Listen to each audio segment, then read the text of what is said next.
All right, so today we're going to take a deep dive into something that I've always found pretty intriguing, Oh, yeah. the Wheel of the Year. Okay. We've got excerpts from the Wheel of the Year, Sabbats explained, to kind of guide us through this. Okay. Are you familiar with this concept at all? Yeah, I am. It's basically a cycle of 8 festivals Right. that are celebrated in a bunch of different nature-based spiritual traditions. Right. Like Wicca and paganism and stuff like that. Yeah. What I find really fascinating about the Wheel of the Year is that it offers like a different way of understanding time. Oh, okay. Instead of just a straight line, it's a circle. Okay. Echoing the rhythms of nature. So not just another calendar system. Right, exactly. So where do we even begin with a wheel? Well, most traditions start with Samhain, Okay. which falls between October 31st and November 1st.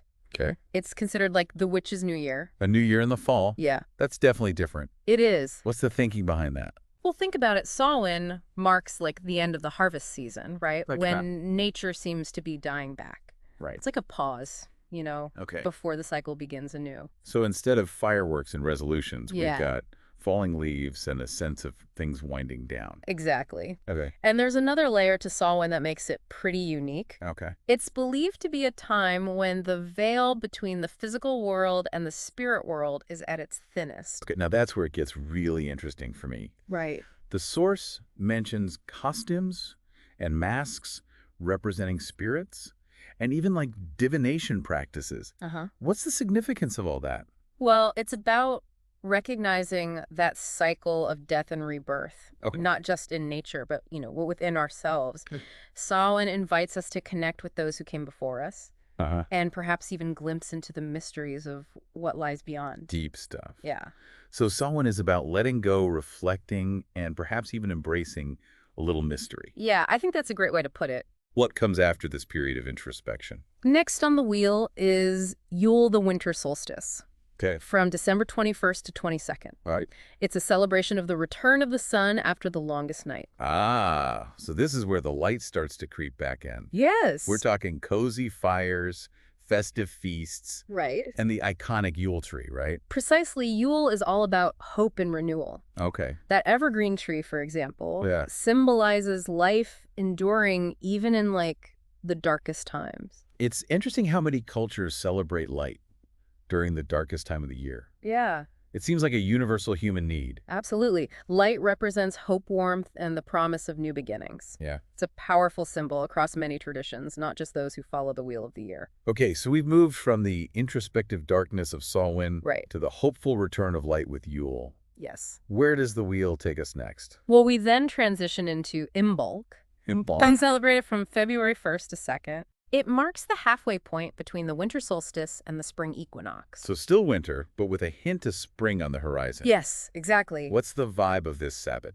Imbolc is about purification and those first stirrings of new life. Okay. Beneath the surface, Mm-hmm. the earth is still dormant, but there's a sense of anticipation, Right. a feeling of potential brewing. Kind of like when you know spring is coming, Yes, but you can still see your breath in the air. exactly. The source mentions candles being a big part of Imbolc rituals. Yeah, light plays a crucial role throughout the Wheel of the Year, but especially at Imbolc. Okay. It symbolizes that spark of life returning the growing strength of the sun. Huh. It's also a time to honor Brigid, Okay. a goddess associated with fire healing and poetry. That's interesting. So it's not just about nature, but also these figures who embody specific energies. Right. I'm sensing a theme here. You're catching on? Each Sabbat has its unique energy and symbolism. Speaking of energy, let's move on to Ostara. Okay. The spring equinox, around March 20th to 23rd. Right. I'm guessing this one's all about things finally bursting into life. You got it. This is when day and night are equal in length. Right. A point of perfect balance. Okay.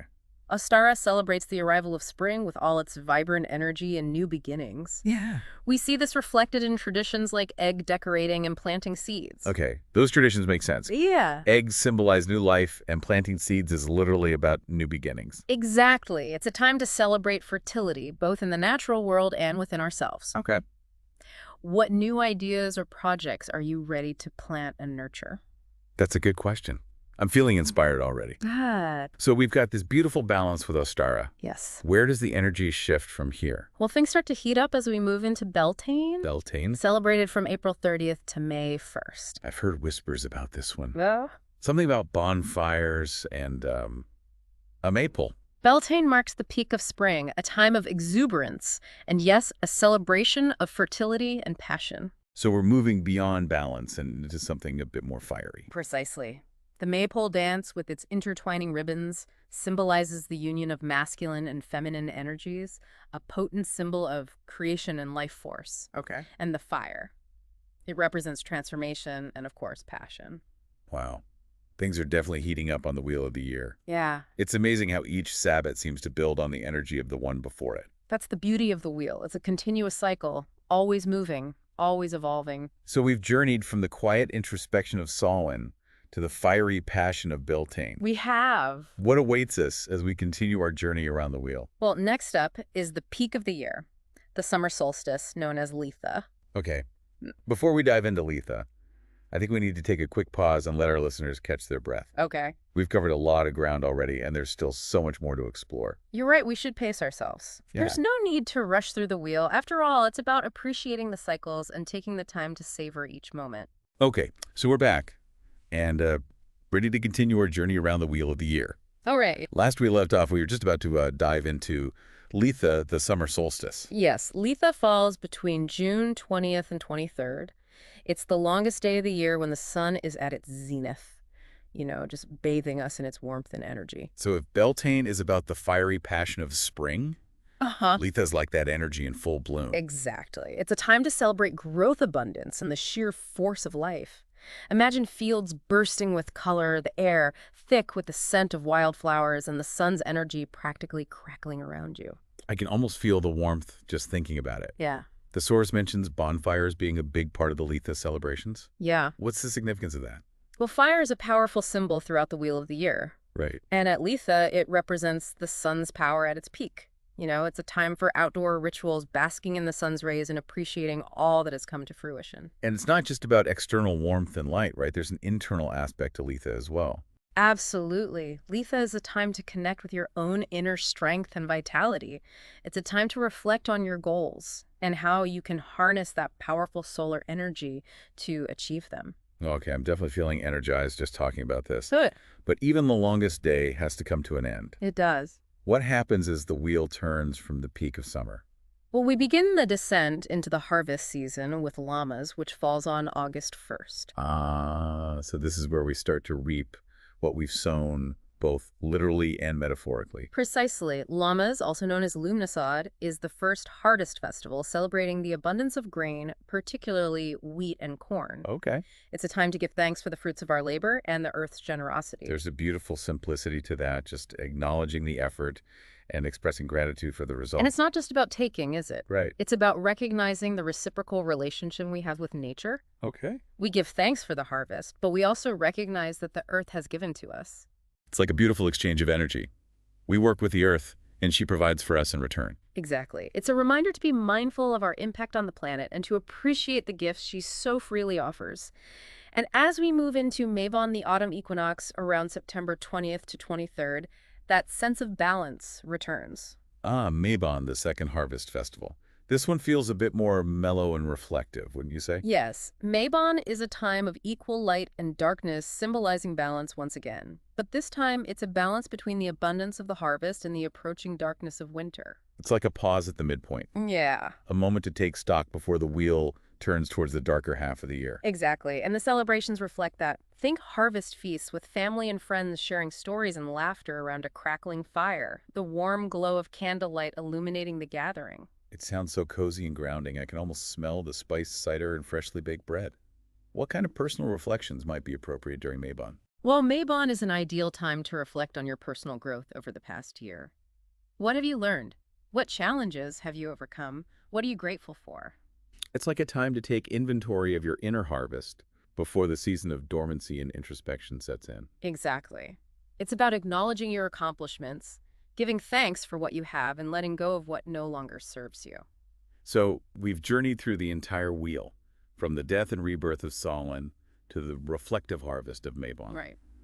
It's incredible how each Sabbat has its own unique energy and symbolism, yet they all connect to create this beautiful flowing cycle. And that's the key takeaway here. The Wheel of the Year isn't just a set of festivals, it's a way of life, a way of aligning ourselves with the natural rhythms of the universe. It's about recognizing that we are a part of nature, not separate from it. It's about finding that sense of harmony within ourselves and with the world around us. So even if we don't celebrate these Sabbats in a traditional way, there's still so much we can learn from the principles they embody. Absolutely. It's about being present in each season, both internal and external, and allowing ourselves to flow with the natural rhythms of life, death, and rebirth. You know, it makes me think about how we often try to force things to happen in our lives instead of trusting in the natural unfolding of time. That's a profound observation. We live in a culture that values constant productivity and progress. But the Wheel of the Year reminds us that there's a time for everything. There's a time for planting seeds, a time for tending to those seeds, a time for harvesting, and a time for resting and allowing the soil to replenish itself. It's like we've lost touch with those natural rhythms both within ourselves and in the world around us. And that disconnection can lead to burnout, stress, and a sense of being out of sync with life. But by reconnecting with the cycles of nature as represented by the Wheel of the Year, we can rediscover that sense of balance and harmony. This has been incredibly insightful. Yeah.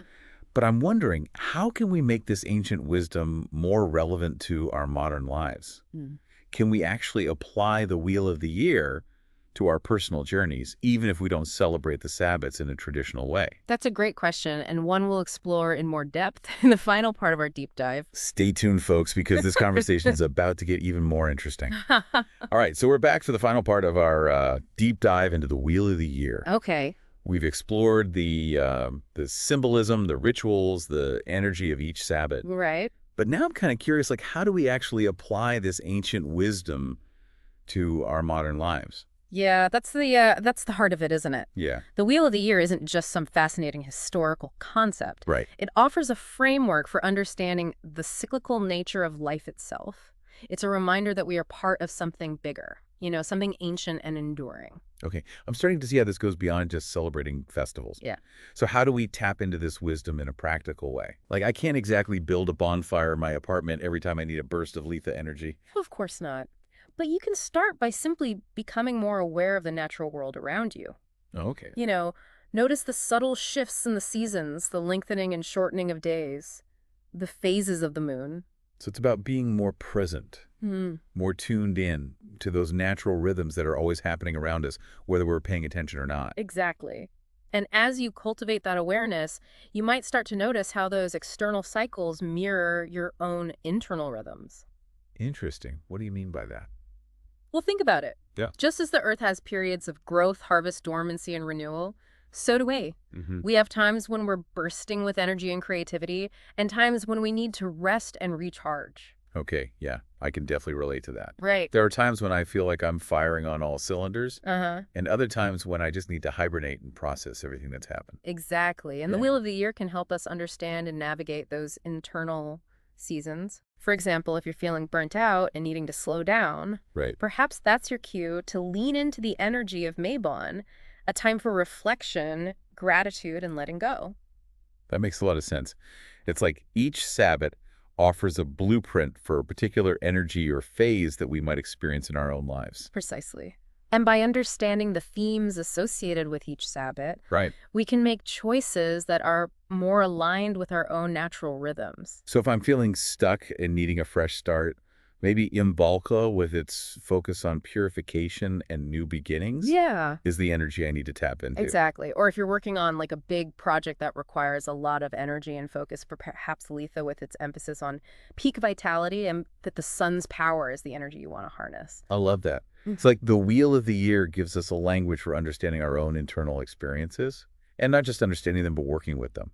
Like, we can become co-creators with the cycles of nature. That's a beautiful way to put it. We are not separate from these cycles. We are a part of them. And by aligning ourselves with them, we can tap into a deeper wisdom and power. Okay, this has been a mind-blowing deep dive. I feel like I'm seeing the world and myself in a whole new way. That's the power of the Wheel of the Year. It invites us to shift our perspective, to embrace the cyclical nature of life, and to find that sweet spot of harmony within ourselves and with the universe. So as we wrap up here, I have one final question for you and for our listeners. Okay. If you were to create your own personal wheel based on the natural cycles in your life, what would it look like? That's a powerful question to ponder. We each have our own unique rhythms and cycles. What are yours? What are the seasons of your soul? And maybe by paying attention to those inner rhythms, we can find a deeper sense of purpose, joy, and fulfillment in our lives. Absolutely. Well, this has been an amazing conversation. Yeah, it has. Thank you so much for joining me on this deep dive into the Wheel of the Year. Thank you for having me. Keep exploring, and we'll see you next time.